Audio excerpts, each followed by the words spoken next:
Hey guys, welcome back to our channel journey to success. तो आज के इस वीडियो में हम चैप्टर नंबर 11 कवर करने वाले हैं, कंपनीज एक्ट 2013 का। आपको पता है जैसे कि हम आरबीआई ग्रेड ए की सीरीज कर रहे हैं, तो अगर आप असिस्टेंट मैनेजर की पोस्ट को टारगेट कर रहे हो तो उसमें हमें कंपनीज एक्ट पढ़ना बहुत ज्यादा जरूरी है। सो इस वीडियो में हम कवर करने वाले हैं चैप्टर 11 ऑफ कंपनीज एक्ट 2013, जैसे कि मैंने पहले बताया। तो जो आपका चैप्टर नंबर 13 है वो किसके बारे में है? चैप्टर नंबर 13 बताता है कि अगर आपके डायरेक्टर्स है कंपनी में, उनकी अपॉइंटमेंट कैसी होगी, और किसी को भी अगर डायरेक्टर बनना है तो उसको क्या क्या क्वालिफिकेशन रिक्वायर्ड है। सो बेसिकली जो हमारा चैप्टर नंबर 11 है वो कौन कौन से सेक्शंस को कवर करता है। सेक्शन नंबर 149 से लेके सेक्शन नंबर 172 तक पार्ट बनते हैं हमारे चैप्टर नंबर 11 का। सबसे पहले आपको पता है कि बोर्ड ऑफ डायरेक्टर्स बहुत ज्यादा जरूरी होते हैं किसी भी कंपनी में। तो सबसे पहले सबको ये बिल्कुल क्लियर होना चाहिए कि कितने बोर्ड ऑफ डायरेक्टर्स मिनिमम होना जरूरी है। तो सबसे पहले अगर हम पब्लिक कंपनी के केस की बात करते हैं तो पब्लिक कंपनी में मिनिमम 3 डायरेक्टर्स होने चाहिए और प्राइवेट कंपनी में मिनिमम 2 डायरेक्टर्स होने चाहिए, और मैक्सिमम कितने हो सकते हैं? 15 हो सकते हैं। सो मिनिमम कितने होने चाहिए? पब्लिक कंपनी के केस में 3 डायरेक्टर्स और प्राइवेट कंपनी के केस में मिनिमम 2 एंड मैक्सिमम 15 डायरेक्टर्स। और अगर कंपनी चाहे तो वो मोर देन 15 डायरेक्टर्स बना सकती है, may appoint more than 15 directors. But अगर उन्हें 15 से ज्यादा डायरेक्टर्स बनाने हैं, इन दैट केस उनको एक रेजोल्यूशन पास करना होगा, जिसमें ये बहुत ज्यादा जरूरी है कि एटलीस्ट एक वुमेन डायरेक्टर हो। So by passing a special resolution, a company can make more than 15 directors, and उसमें एक कंडीशन क्या है कि जो डायरेक्टर्स अपॉइंट होंगे या जो रेजोल्यूशन पास करेंगे उनमें से कम एक वुमेन डायरेक्टर जरूर होनी चाहिए। इतना क्लियर हो गया? अब आपको बोर्ड ऑफ डायरेक्टर्स ये पता लगे कि पब्लिक कंपनी के केस में मिनिमम 3 होते हैं और प्राइवेट कंपनी के केस में मिनिमम 2 डायरेक्टर्स होते हैं।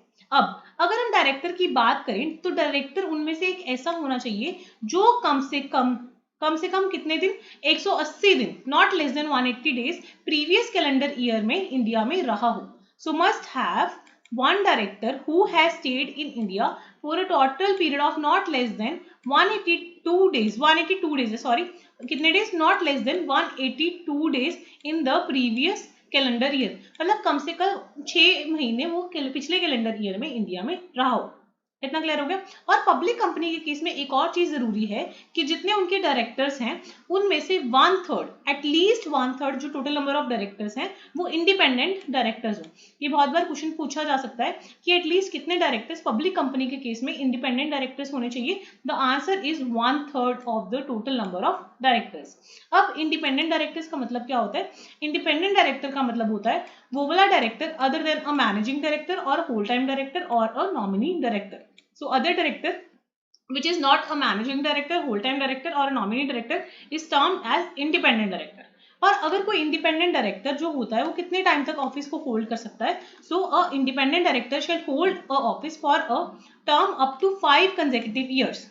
ठीक है, अब 5 कंसेक्यूटिव ईयर्स तक वो डायरेक्टर रह सकता है। पर अगर कंपनी चाहे उसको रीअपॉइंट करना तो स्पेशल रेजोल्यूशन पास करके हम उसको दोबारा अपॉइंट कर सकते हैं। पर ये नहीं कि मोर देन 2 कंसेक्यूटिव टर्म्स होगी, मतलब 10 साल से ज्यादा तो रह ही नहीं सकता। 5 साल वैसे जनरली होता है, पर अगर वो कंपनी चाहे तो 5 और सालों के लिए उसको रीअपॉइंट कर सकती है। बट मैक्सिमम 2 टेन्योर्स के लिए वो रह सकता है, मतलब 2 टेन्योर्स ऑफ 5 ईयर्स, उससे ज्यादा वो पर्सन इंडिपेंडेंट डायरेक्टर नहीं रह सकता। आई होप सभी को सेक्शन नंबर 149 है वो क्लियरली समझ आ गया होगा क्या क्या इसकी प्रोविजंस है। नेक्स्ट अगर हम चलते हैं सेक्शन नंबर 150 की तरफ। अब सेक्शन 150 क्या कहता है कि जो इंडिपेंडेंट डायरेक्टर्स हैं वो कैसे सिलेक्ट किए जाएंगे और कंपनी कैसे प्रॉपर डाटा बैंक मेंटेन करेगी इंडिपेंडेंट डायरेक्टर्स का। ऑब्वियसली कंपनी के पास प्रॉपर रिकॉर्ड होगा कि उनके पास कौन कौन से इंडिपेंडेंट डायरेक्टर्स हैं और कितने इंडिपेंडेंट डायरेक्टर्स हैं। सो अगर कंपनी को अप्रूव करने हैं अपने इंडिपेंडेंट डायरेक्टर्स, कंपनी अप्रूव करेगी अपनी जनरल मीटिंग में। ठीक है, और वो जो इंडिपेंडेंट डायरेक्टर है, देखो नाम से क्लियर हो रहा है, नाम क्या है? इंडिपेंडेंट। सो उसका किसी भी तरह से कंपनी से ऐसे पेक्यूनरी रिलेशनशिप नहीं होना चाहिए, ना रहा होना चाहिए ना होना चाहिए।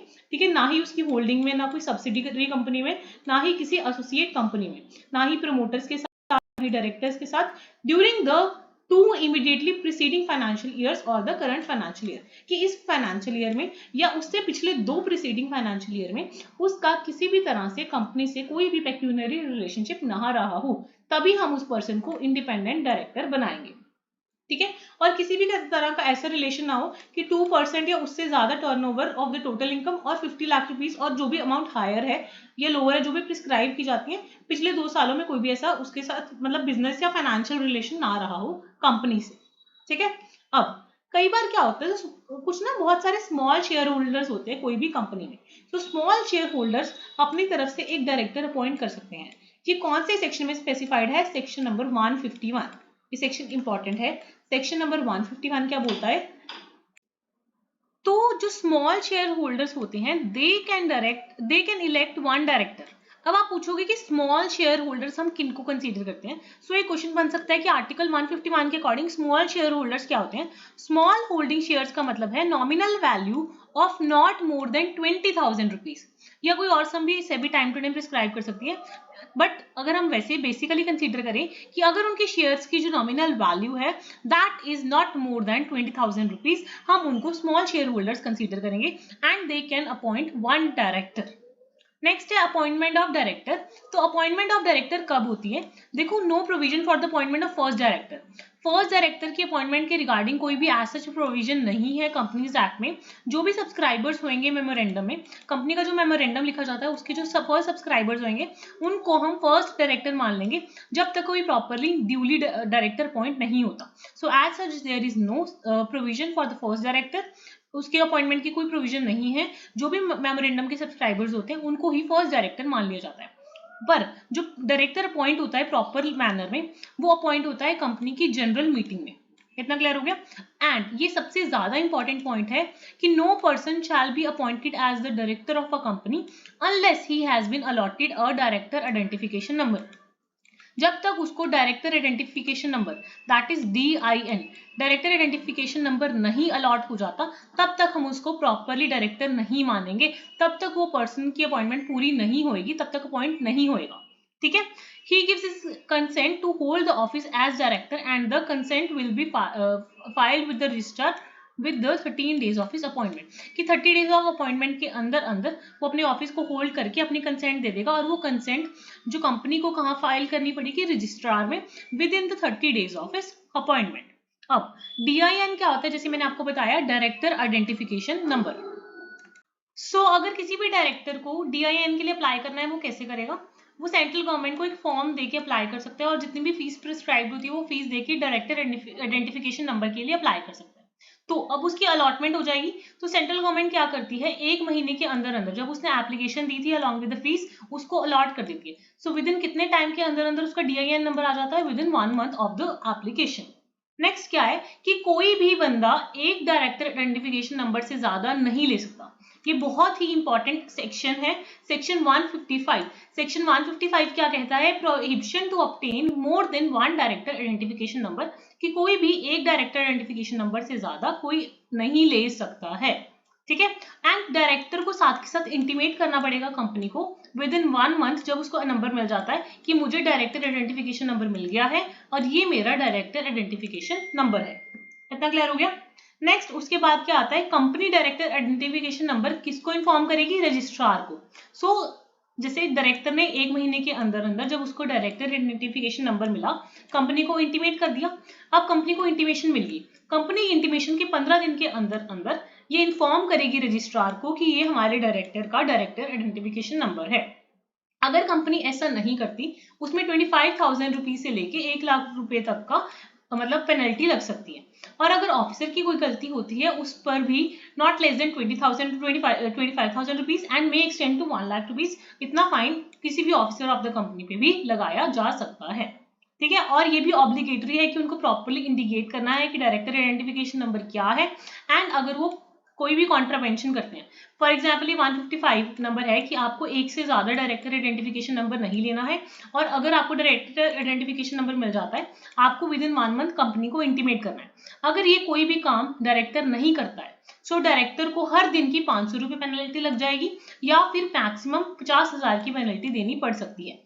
सो कोई भी डायरेक्टर एक से ज्यादा डायरेक्टर आइडेंटिफिकेशन नंबर नहीं लेगा, और जब उसको डायरेक्टर आइडेंटिफिकेशन नंबर अलॉट हो जाता है, उसके 1 महीने के अंदर अंदर उसको अपनी कंपनी को इंटीमेट करना पड़ेगा, या जितने भी कंपनीज में वो डायरेक्टर है उन सभी कंपनीज को उसको क्या करना पड़ेगा? इन्फॉर्म करना पड़ेगा। इतना क्लियर हो गया? अब right of the person other than retiring director to stand for directorship. हर एक पर्सन के पास राइट है, he can stand for the directorship, कि अगर एक पर्सन चाहता है कि वो डायरेक्टर बने, उसको अपनी क्लियरली इंटेंशन बतानी पड़ेगी प्रपोजल के साथ, और साथ में डिपॉजिट करना पड़ेगा 1 लाख रुपीज, एंड वो सब सबमिट करके वो डायरेक्टरशिप के लिए अप्लाई कर सकता है other than the retiring director. ठीक है, and appointment of additional director, alternate director, nominee director, ये सब पोस्ट भी खाली होती हैं। ऑल्टरनेट डायरेक्टर का मतलब होता है during this the director absence from India. ठीक है, for a period of not less than 3 months। अब appointment of directors to be voted individually. अब हमें किसी डायरेक्टर को सिलेक्ट करना है, सबने जितनी भी अपनी फॉर्मेलिटीज थी वो सारी फॉर्मेलिटीज कंप्लीट कर ली, अब उनकी क्या होगी, अपॉइंटमेंट होगी। अपॉइंटमेंट कैसे होगी किसी भी डायरेक्टर की, तो अपॉइंटमेंट का प्रोसीजर हमारा सेक्शन नंबर 162 क्या कहता है, at a general meeting of a company a motion for the appointment of 2 or more director, no 2 or more persons as directors of a company by a single resolution shall not be moved unless a proposal to move such motion has first been agreed to at the meeting without any vote being cast against it। कि usually अगर appointment होती है किसी भी director की, वो voting individually ही होती है। Appointment of directors to be voted individually, की इंडिविजुअली ही होती है। बट अगर कोई चाहे कि हम 2-3 डायरेक्टर्स की अपॉइंटमेंट ज्वाइंटली मूव करना चाहते हैं, तो उसके लिए रेजोल्यूशन तब तक नहीं पास हो सकता जब तक पहले एक ऐसा मोशन ना पास हुआ हो कि हम ऐसा करने वाले हैं कि 2 पर्सन की अपॉइंटमेंट हम साथ में चलाने वाले हैं और उसके अगेंस्ट कोई भी वोट ना आया हो। अगर नहीं आया होगा तो आप ऐसा कर सकते हो, पहले जो पहला मोशन पास हुआ है, और अगर ऐसा किसी ने भी अगेंस्ट वोट कास्ट कर दिया है फिर आप ऐसा नहीं कर सकते, आप जो डायरेक्टर्स की अपॉइंटमेंट है वो इंडिविजुअली ही करोगे। नेक्स्ट इज सेक्शन 163 के according option to adopt principle of proportional representation for appointment of directors. इसका बेसिक मतलब क्या है कि not less than 2/3 of total number of directors of a company in accordance with the principle of proportional representation.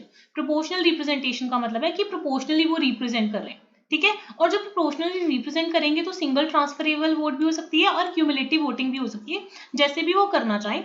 सो उस तरीके से क्या कर सकते हैं, अडॉप्ट कर सकते हैं principal of proportional representation for appointment of directors. तो जो प्रोपोर्शनल होगी नॉट लेस देन 2/3 होगी ऑफ द टोटल नंबर।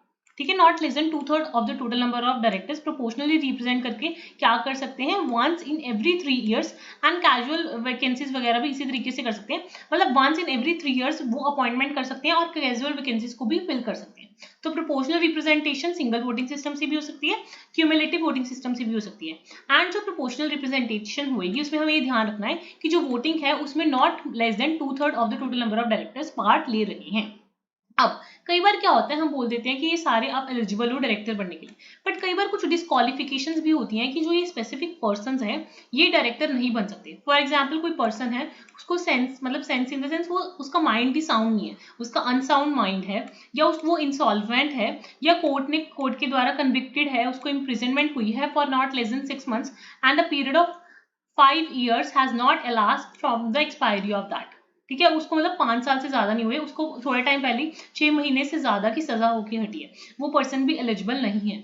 उसने कोई भी कॉल, कंपनी ने जब भी कोई कंपनी जब शेयर्स अलॉट करती है उस केसेस में कॉल्स मंगवाई जाती हैं, तो उसने कोई भी कॉल पे नहीं करी है और 6 मंथ हो गए हैं जब लास्ट डे फिक्स करी थी पेमेंट ऑफ कॉल की। तो ये सारे पर्सन ऐसे हैं जो डायरेक्टर नहीं बन सकते। ये कुछ डिस्क्वालिफिकेशंस हैं for the appointment of directors. अब नंबर ऑफ डायरेक्टरशिप्स, एक पर्सन है वो कितनी कंपनीज का मैक्सिमम डायरेक्टर बन सकता है, ये मोस्ट इंपॉर्टेंट क्वेश्चन है। वन ऑफ द सेक्शन 165 में स्पेसिफाइड है कि कोई भी पर्सन मोर देन 20 कंपनीज में at a same time director नहीं बन सकता। सो मैक्सिमम लिमिट क्या है, 20 कंपनीज में वो पर्सन डायरेक्टर बन सकता है, 20 कंपनीज से ज्यादा वो डायरेक्टर नहीं बन सकता। बट अगर वो ऐसा करता है तो उसको हर एक दिन का 5,000 रुपए जितने दिन वो डायरेक्टर रहा एज अ फाइन देना पड़ेगा। एंड ये 20 कंपनीज जनरली मैं बात कर रही हूँ, बट अगर हम उसमें से भी स्पेसिफिकली बात करें पब्लिक कंपनीज के केस में, एक पर्सन मैक्सिमम कितनी पब्लिक कंपनीज में डायरेक्टर बन सकता है, so that shall not exceed 10। इसमें बच्चे बहुत ज्यादा कंफ्यूज होते हैं कि मैक्सिमम वैसे तो वो 20 कंपनीज में डायरेक्टर बन सकता है, बट अगर वो डायरेक्टर बनता है उनमें से अगर पब्लिक कंपनीज हैं तो वो मैक्सिमम 10 पब्लिक कंपनीज में डायरेक्टर बन सकता है। ठीक है, नेक्स्ट अब ड्यूटीज क्या है डायरेक्टर्स की, आपको ऑब्वियसली पता है, उसको जितने भी चीजें हैं वो कंपनी के आर्टिकल्स के अकॉर्डिंग करनी है, इन गुड फेथ करनी है, प्रॉपर केयर के साथ, स्किल के साथ, डिलीजेंस के साथ करनी है और अपने इंडिपेंडेंट जजमेंट के साथ करनी है। अगर वो अपनी ड्यूटीज को अच्छे से नहीं निभाता, उसको 1 लाख रुपीज से लेके 5 लाख रुपीज तक की पेनल्टी या पनिशमेंट देनी पड़ सकती है। अब अगर हम किसी डायरेक्टर को बोलें भाई आपको तो आज ही आज अपना ऑफिस खाली करना है, vacation of the office of the director, obviously हम किन किन केसेस में डायरेक्टर्स को बोल सकते हैं कि आपको आपका ऑफिस खाली करना है, मतलब आपको आपकी जो सीट है उसको वेकेट करना है। नंबर 1, आपको पहले केस में पता लग गया कि वो पर्सन था वो एलिजिबल ही नहीं था, वो अनसाउंड माइंड का था या इंसॉल्वेंट था या कोर्ट ने कन्विक्ट किया था, ऑब्वियसली वो डिस्क्वालीफाइड हो गया, तो जो उसकी अपॉइंटमेंट है वो ही गलत है, तो ऑब्वियसली वो डिस्क्वालीफाइड हम कर देंगे। नेक्स्ट क्या है, वो 1 साल के अंदर अंदर कोई भी मीटिंग अटेंड नहीं करता, absents himself from all the meeting of board of directors in the period of 12 months, तो इस केस में भी उसको अपना ऑफिस जो है वो वेकेट करना पड़ेगा। ठीक है, उसके अलावा सेक्शन 184 को वो वायलेट करता है और ऐसे कॉन्ट्रैक्ट्स में वो आ जाता है, ऐसे कॉन्ट्रैक्ट्स में वो एंटर हो जाता है जिसमें उसका डायरेक्टली या इनडायरेक्टली पर्सनल इंटरेस्ट था। कई बार कोर्ट्स मना कर देती हैं कि इस पर्सन को कन्विक्टेड है इसलिए डिस्क्वालीफाइड है, या फिर क्या होता है कोई पर्सन इंटेंशनली जान के बता देता है कि मैं डायरेक्टर हूं पर वो डायरेक्टर एक्चुअल में नहीं होता, तो उस केस में भी उसको सजा हो सकती है 1 साल से लेके 1 साल की सजा हो सकती है या 1 लाख से लेके 5 लाख रुपीज तक का फाइन भरना पड़ सकता है, या दोनों भी उसको पेनल्टी लगा सकते हैं। सो वेकेट कब करेगा, जब डिस्क्वालीफाइड होगा या 1 साल के अंदर अंदर कोई भी मीटिंग अटेंड नहीं करेगा, इंटेंशनली कोई कॉन्ट्रैक्ट्स में एंटर होएगा which violates the provision of section 184, या फिर कोर्ट वगैरह ने मना कराओ, ठीक है, या कन्विक्टेड हो, मतलब किसी भी वे से वो डिस्क्वालीफाइड पाया गया या वो अपने काम अच्छे से नहीं कर रहा, उस केस में उसको अपना ऑफिस खाली करना पड़ सकता है डायरेक्टर को। अब ये तो हम उससे धक्के से करवा रहे हैं वेकेट ऑफिस, बट कई बार क्या होता है डायरेक्टर रेजिग्नेशन भी डाल सकता है। अगर डायरेक्टर खुद चाहे तो हम वो खुद डायरेक्टली मतलब खुद भी इंटेंशनली रिजाइन कर सकता है फ्रॉम हिज पोस्ट, तो अगर वो ऐसा करता है उसको कंपनी को लिख के देना पड़ेगा कि हाँ मैं रेजिग्नेशन डाल रहा हूँ, एंड कंपनी को वो चीज इंटीमेट करनी पड़ेगी रजिस्ट्रार को, मतलब रजिस्ट्रार को इन्फॉर्म करनी पड़ेगी कि ये पर्सन अपनी पोस्ट से रिजाइन कर रहा है। डायरेक्टर वो उसकी कॉपी फॉरवर्ड करेगा अलॉन्ग विद जितने भी उसके रीजंस हैं रजिस्ट्रार को, कंपनी भी बताएगी रजिस्ट्रार को और डायरेक्टर डायरेक्टली भी बताएगा with in 30 days of registration along with proper details कि मैं अपनी पोस्ट से रिजाइन क्यों कर रहा हूं। एंड अगर वो अपनी पोस्ट से रिजाइन करता है तो जितने भी डायरेक्टर्स उस टाइम पे रिक्वायर्ड है प्रमोटर या तो अपॉइंट कर देंगे उसकी वैकेंसी फिल करने के लिए, कि सेंट्रल गवर्नमेंट भी जितने भी रिक्वायर्ड नंबर ऑफ डायरेक्टर्स हैं जब तक एनुअल प्रॉपर जनरल मीटिंग नहीं होती तो वो अपॉइंट कर देते हैं कि हाँ ये पर्सन जो है वो पोजीशन को भी हैंडल करेंगे। ठीक है, अब ये हमने रेजिग्नेशन पढ़ लिया, vacation of office of director पढ़ लिया इन केस ऑफ डिस्क्वालिफिकेशन। अब रिमूवल, अगर किसी को भी डायरेक्टर को रिमूव करना है उसको स्पेशल रेजोल्यूशन पास करना पड़ेगा या ऑर्डिनरी। सो अगर डायरेक्टर को रिमूव करना है उसके लिए ऑर्डिनरी रेजोल्यूशन पास किया जाता है। कौन सा रेजोल्यूशन पास किया जाता है, passing an ordinary resolution can remove a director. Section 170 के अकॉर्डिंग प्रॉपर कंपनी को क्या मेंटेन करना पड़ता है, रजिस्टर की जिसमें उन्होंने लिखा होता है कि कितने डायरेक्टर्स हैं, क्या की मैनेजरियल पोजीशंस हैं और उनकी क्या क्या शेयर होल्डिंग्स है। सो प्रॉपर रजिस्टर मेंटेन किया जाता है जिसमें प्रॉपर डिटेल्स होती हैं और कितनी सिक्योरिटीज वो हेल्ड कर रहे हैं प्रॉपरली स्पेसिफाइड होता है, और वो रिटर्न रेगुलरली भरनी पड़ती है रजिस्ट्रार में विद इन 30 डेज। अगर कोई नया डायरेक्टर अपॉइंट होता है या कोई भी चेंजेस आते हैं 30 डेज के अंदर अंदर कंपनी को रजिस्ट्रार को इन्फॉर्म करना पड़ता है कि ये हमारे चेंजेस हैं हमारे की पर्सनल में या फिर हमारे डायरेक्टर्स में। ठीक है, और कोई भी मेंबर डायरेक्टली इंस्पेक्ट कर सकता है ड्यूरिंग द बिजनेस आवर्स, या उसके पास उसके पास मतलब राइट है कि वो कॉपी भी कर सकता है कि उनके क्या क्या पोजीशंस हैं। सो ओपन इंस्पेक्शन होनी चाहिए एवरी एनुअल जनरल मीटिंग में, और सारे के सारे जो डाटा है ये डायरेक्टर्स वाला सबके पास एक्सेस होना चाहिए मीटिंग के टाइम पे। अगर किसी को भी मना किया जाता है इंस्पेक्शन के लिए विद इन 30 डेज, रजिस्ट्रार क्या ऑर्डर कर सकती है कि इमीडिएट इंस्पेक्शन करो, भी कुछ ना कुछ एक घपलेबाजी कर रहे हैं, प्रॉपर उनकी इंस्पेक्शन होती है और प्रॉपर सप्लाई ऑफ कॉपीज देना पड़ता है रजिस्ट्रार को अगर उन पे इंस्पेक्शन आ जाती है। ठीक है, एंड अगर कोई भी प्रॉपरली फॉलो नहीं करता तो उनको पनिशमेंट भी फेस करनी पड़ सकती है। आई होप सबको chapter number 11 of the companies act clearly समझ आ गया होगा। ये आपका ऑब्जेक्टिव टाइप पेपर है तो इंपॉर्टेंट क्वेश्चंस जब हम सॉल्व करेंगे टॉपिक वाइज तो आपको ईजी हो जाएगा, बट आपको बेसिक आइडिया देने के लिए ये वीडियो थी चैप्टर 11 की। अगर आपके कोई डाउट्स हैं आप कमेंट सेक्शन में पूछ सकते हो। Please don't forget to like share and subscribe the channel.